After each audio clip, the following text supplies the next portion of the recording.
প্রথমে দেখে নেব আজকের 40টি তাজা সংবাদ। খবরের শুরুতেই শিরোনাম। আজ কোর্টে হারালাম, এপ্রিলে ভোটে হারাবো। সুপ্রিম কোর্টের এসআইআর নির্দেশের পরই গর্জে উঠলেন অভিষেক। আদালত দুগালে কষিয়ে চড় মেরেছে। আজকে কোর্টে হারালাম, এপ্রিলে ভোটে হারাবো, বিজেপি কমিশনকে অভিষেক। সরস্বতী পুজোয় কি উধাও হবে শীত, জানুন আবহাওয়া দপ্তরের পূর্বাভাস। এসআইআর নথি হিসেবে গণ্য করতে হবে অ্যাডমিট কার্ডকে, কমিশনের নির্দেশ সুপ্রিম কোর্টের। ব্যান্ডেল কাটোয়া নবদ্বীপে বন্দে ভারত স্লিপার ধরবেন, জেনে নিন টাইম টেবল। নন্দীগ্রামে বিজেপির প্রচার ট্যাবলো ভাঙচুর করল গেরুয়া শিবিরের কর্মী সমর্থকরা। স্পেনে ভয়াবহ ট্রেন দুর্ঘটনা, প্রচণ্ড গতিতে লাইনচ্যুত যাত্রীবাহী ট্রেন। মোদির সভায় শিল্পের নিরাপত্তা, দুর্নীতিতেও নেই আক্রমণ কেন, প্রশ্নে বাংলা পাল্টা তোপ দিলীপের। কেন্দ্রীয় কর্মচারীদের জন্য বিশাল অফার, 2 কোটি টাকা পর্যন্ত বিনামূল্যে বীমা, সস্তা ঋণ। উত্তর 24 পরগনা বিরোধী শূন্য করার ডাক অভিষেকের। সব রেকর্ড ভেঙে দিল, 3 লাখ পার রূপো, সোনার দামে ভূমিকম্প। হুমায়ুনকে কেন্দ্রীয় নিরাপত্তা, স্বরাষ্ট্র মন্ত্রকে আবেদনের অনুমতি দিল হাইকোর্ট। সরব হয়েছেন মমতা, নির্বাচন কমিশনকে লজিক্যাল ডিসক্রিপেন্সির তালিকা প্রকাশের নির্দেশ সুপ্রিম কোর্টে। বড় স্বস্তি, মাধ্যমিকের অ্যাডমিট কার্ডকেও এসআইআর নথি হিসেবে মান্যতা দিল সুপ্রিম কোর্ট। প্রায় 17 লক্ষ পরিবার পাবে 60,000 টাকা করে, রাজ্য সরকারের এই প্রকল্পে বড় চমক। আমি গদ্দার না, তোমার পিসি ট্রিপল গদ্দার, বিস্ফোরক হুমায়ুন। এসআইআর এ মাধ্যমিকের অ্যাডমিট কার্ড চলবে না কেন, কি যুক্তি কমিশনের। 20 লক্ষ মানুষের অ্যাকাউন্টে পৌঁছে যাবে 60,000 টাকা, চলতি মাসেই টাকা ছাড়ের তোড়জোড় নবান্নের। প্রধানমন্ত্রী সিঙ্গুরের সভা, মঞ্চে বেজে উঠেছিল সেবাশ্রয়ের গান, অস্বস্তিতে পড়ে তদন্তের নির্দেশ। লাইন দেওয়ার দিন শেষ, এসআইআর এর শুনানি, নতুন দুয়ার খুলল নির্বাচন কমিশন। 100 বছরে যা হয়নি 24 ঘন্টায় করে দেখালো মোদী সরকার, বাংলার জন্য ঐতিহাসিক ঘোষণা প্রধানমন্ত্রীর। বন্ধুর পিঠে ছুরি, রাশিয়াকে মরণ কামড় দিল চীন। নতুন বছরে ভ্লাদিমির পুতিনকে বড় ঝটকা জিনপিং এর। মামলা ঝুলছে সুপ্রিম কোর্টে, এরই মধ্যে ডিএ নিয়ে আরো চাপ বাড়ছে সরকারের, হবে তোলপাড়।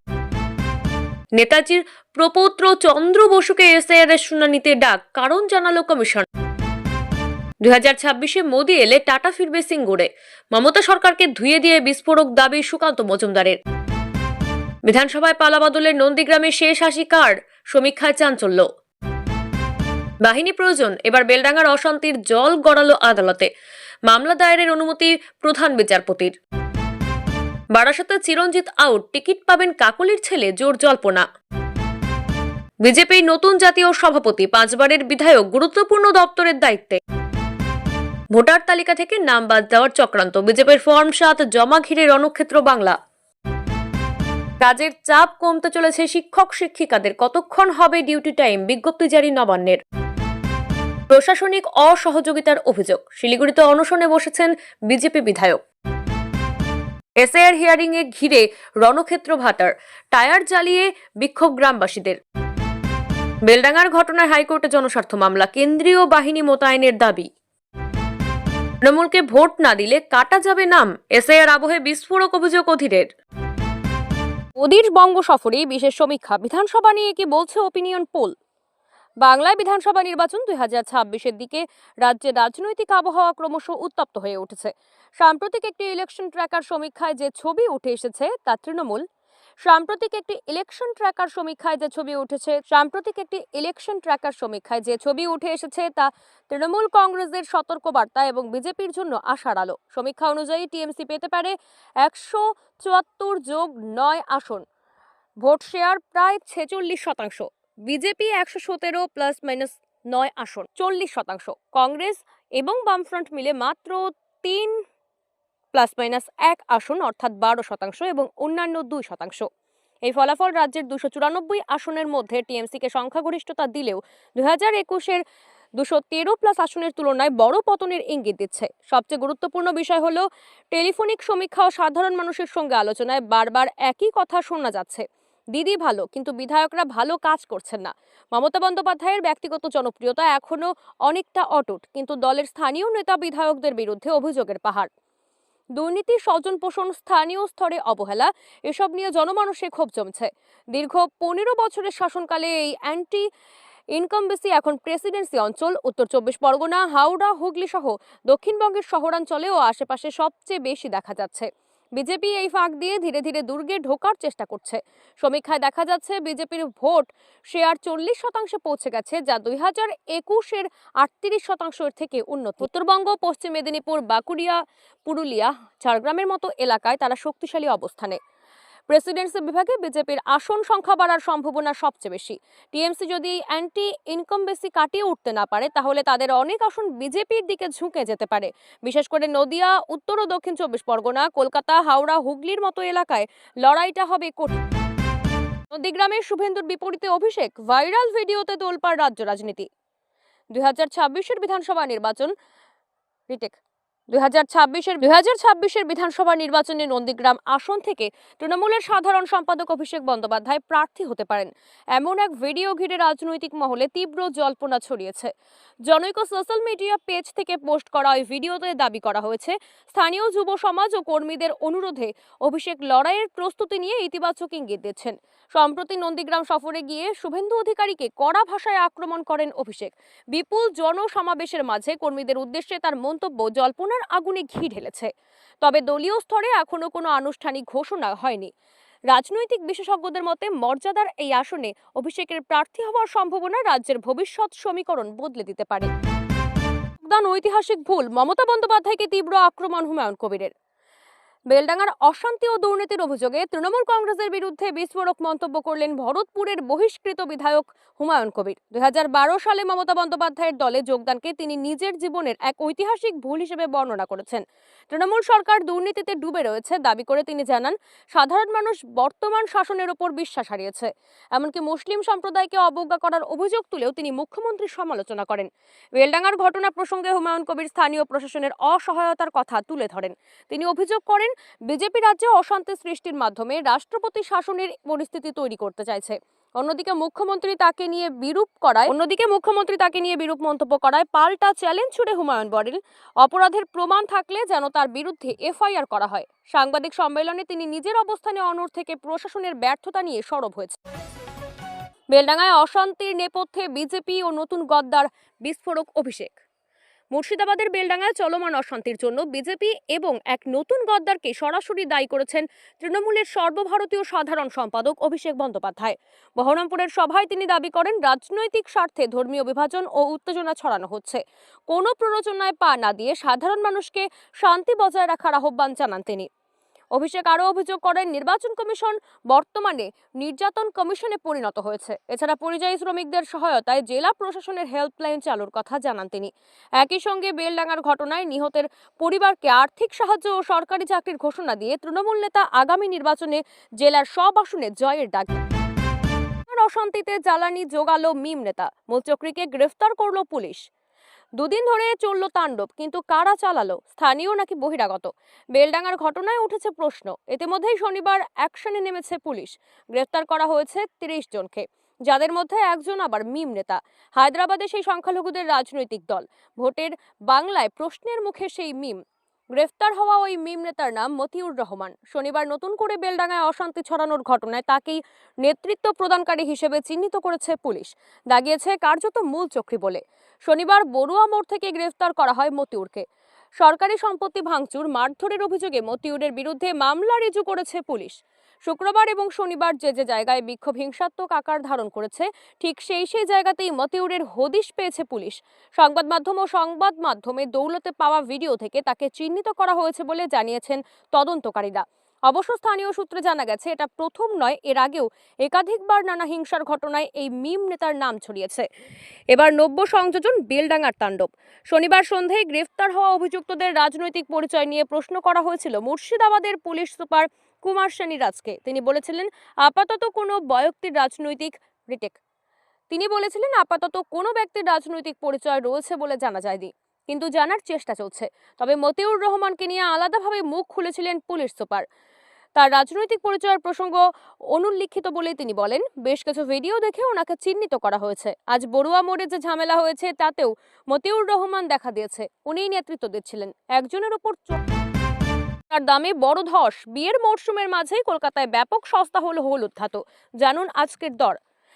টানা দ্বিতীয় দিনের মতো দেশে কমল সোনার দাম। বিশ্ববাজারে ডলারের শক্তিশালী অবস্থান এবং ভূ রাজনৈতিক উত্তেজনা প্রশমিত হওয়ায় 17 জানুয়ারি কলকাতায় 24 ক্যারেট সোনার দাম প্রতি 10 গ্রামের দাম কমে দাঁড়িয়েছে 1,43,390 টাকা। পাশাপাশি 22 ক্যারেট সোনার দাম কমে দাঁড়িয়েছে 1,31,440 টাকা। আন্তর্জাতিক বাজারে সোনার স্পট ভ্যালু কমে প্রতি আউন্সে 4,603.51 ডলারে নেমে আসায় দেশের বাজারেও এই প্রভাব পড়েছে। শুধু সোনাই নয়, আজ রূপোর দামেও বড় পতন লক্ষ্য করা গেছে।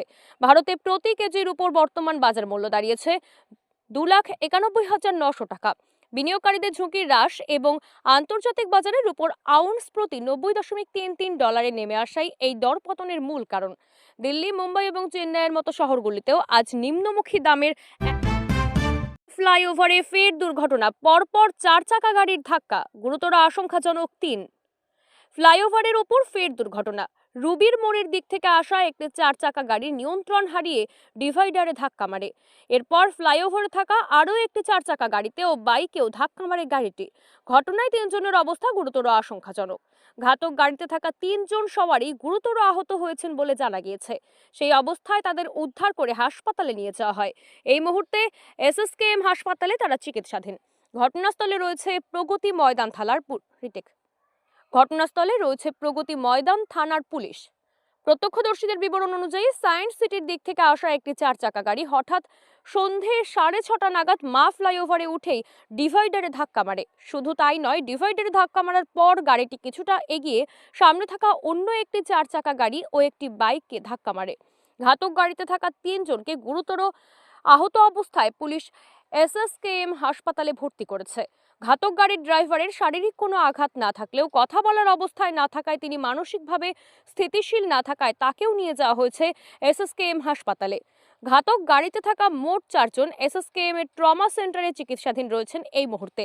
তবে ঘাতক গাড়ির চালক মদ্যপ অবস্থায় ছিলেন কিনা বা গাড়ির প্রতি অতিরিক্ত ছিল কিনা বা গাড়ির গতি অতিরিক্ত ছিল কিনা তা খতিয়ে দেখছে প্রগতি ময়দান থানার। বেতনের সঙ্গে কি ডিএ যুক্ত হচ্ছে? সরকার দিল স্পষ্ট জবাব। কেন্দ্রীয় সরকারি কর্মীরা অষ্টম বেতন কমিশনের আগে মহার্ঘ ভাতা মূল বেতনের সঙ্গে যুক্ত করার দাবি করছেন।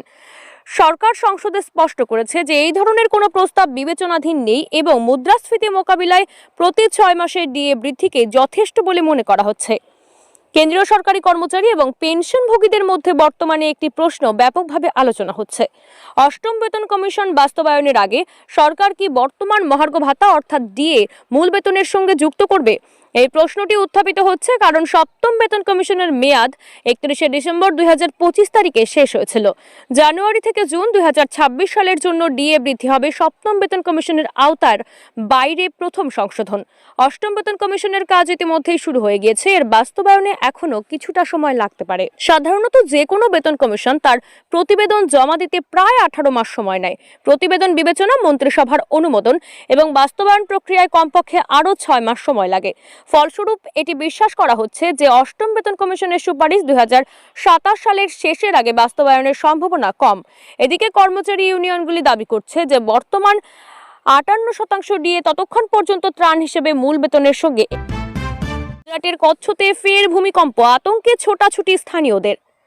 1 মাসেরও কম সময়ের মধ্যে দ্বিতীয়বার ফের কেঁপে উঠল গুজরাটের কচ্ছ। রিক্টার স্কেলে এবারের কম্পনের মাত্রা ছিল 4.1, যার ফলে স্থানীয় বাসিন্দাদের মধ্যে আতঙ্ক ছড়িয়ে পড়ে।